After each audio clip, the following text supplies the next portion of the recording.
This video is brought to you by John Robson Guitar Tuition. If you enjoy the content, please consider supporting the channel by enrolling on a course, purchasing some guitar lessons or a t-shirt, or you can join my Patreon. Now, on with the show.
Hello chaps, welcome once again to John Robson Guitar Tuition.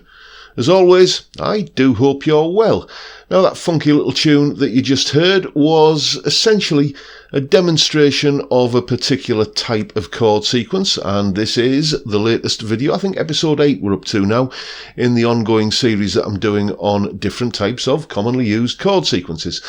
That type of chord sequence is very, very widely used. It's found in the music of artists from the Smiths through to David Bowie through to Weather Report, and you don't get much more widespread than that. So I'll tell you what, here's a bit of an explanation about what was going on. Okay, so what we're dealing with here are things called static chords. So what does that mean?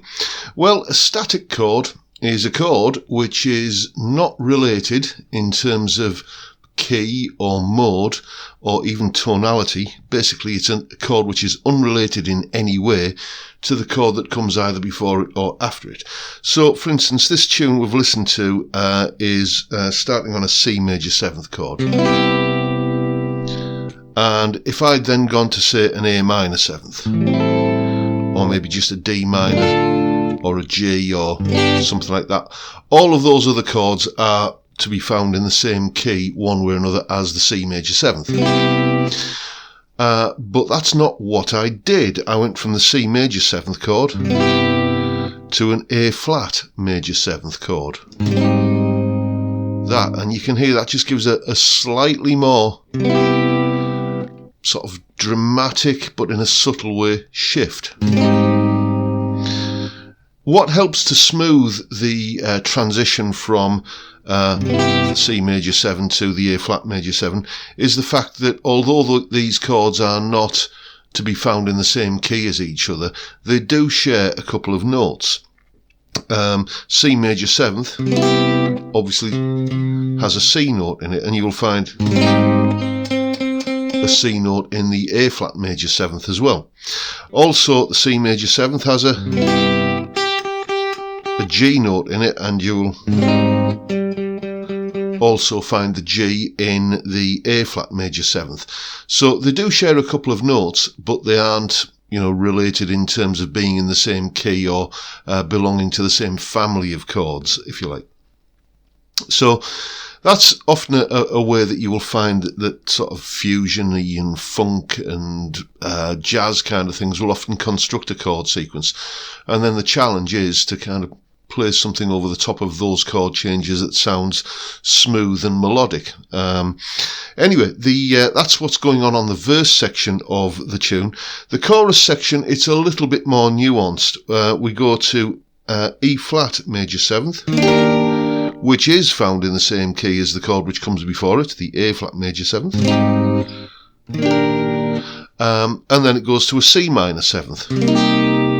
Okay, again, you'll find all three of those chords, the A flat major 7 at the end of the verse, the E flat major 7th at the beginning of the chorus, and the C minor 7th that follows that chord. All of those will come from, arguably the key of E flat major.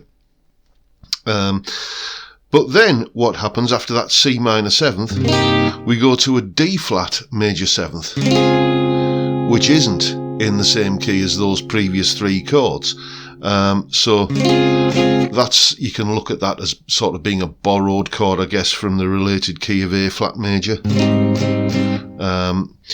We're in E flat major for those two chords, and then we get this one from the related key of A flat.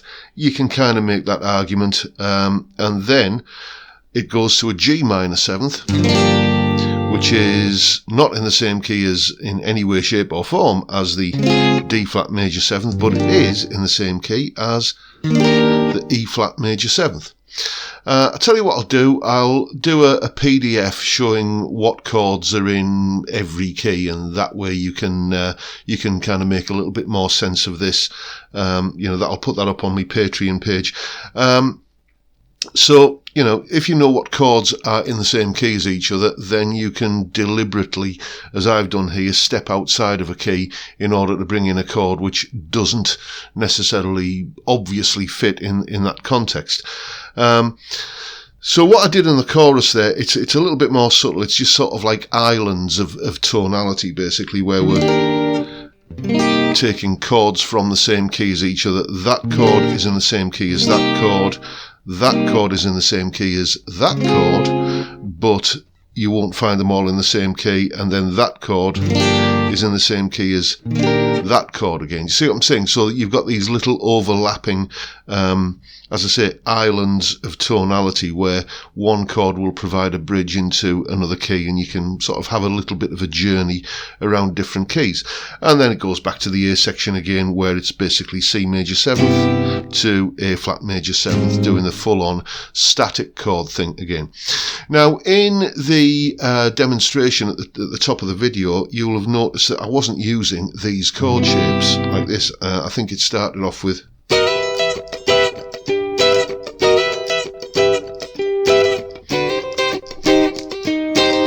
that kind of thing. So what I'm doing here, that's just an E minor chord. Okay, those three notes there on the top three strings at the 12th fret give me an E minor chord. But I thought we said this started on a C major 7th. Well, it does. If you take an E minor there like that, and I'll try and reach over and grab the C note down here, that is a C major 7th chord, a C bass note with an E minor chord on top of it. So what you can tell there is that if you want a C major 7th, there's a C note there, 8th fret, there's the E note there representing the E minor chord, 8th fret, 12th fret.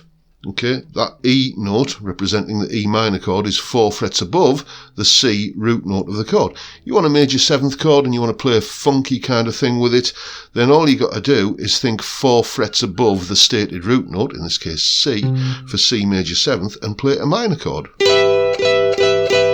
E minor over a C bass gives you C major 7. I just used the same kind of dodge when it came to the A flat major 7th. I played an A flat note on the bass and then played a C minor chord on top of that. Once again, there's your A flat. 1, 2, 3, 4 frets above that there is a C note, and if I play a C minor chord over an A flat bass note, I get A flat major 7th. I'll put another PDF up on Patreon as well, giving it like a list of these little cheats, how to play, you know, slightly more complex, you know, harmonically sophisticated chords just by playing a simple chord on top of a different bass note. And if you're playing an electric guitar, then chances are you're going to be playing with a bass player, and you can just tell the bass player to play the right root note, and, you know, hopefully they'll listen to you. And then you can just put the funky little kind of triad thing on top. Like that, like I did in the piece. So that is basically what was going on in that little chord sequence. Static chords, essentially taking chords that don't belong to the same key as each other, and moving back and forth between them. It sounds smoother if you can choose chords that have a couple of notes or at least one note in common. And it's a great fun thing to play over, as we shall probably find out in a later video. Have fun. So there you go. There is, of course, a full tab for that little track that we heard at the top of the video. The tab is in both Guitar Pro and PDF formats, and I'll also put up a backing track as well, so you can strut your funky stuff along with it, should you so wish. I'll also put that clip up there that you saw of me just explaining what's going on and the original tune itself. And as I said in that clip, a couple of PDFs, one showing you which chords are in every key, so that you can look and see which chords are in a different key and do the whole static chord thing.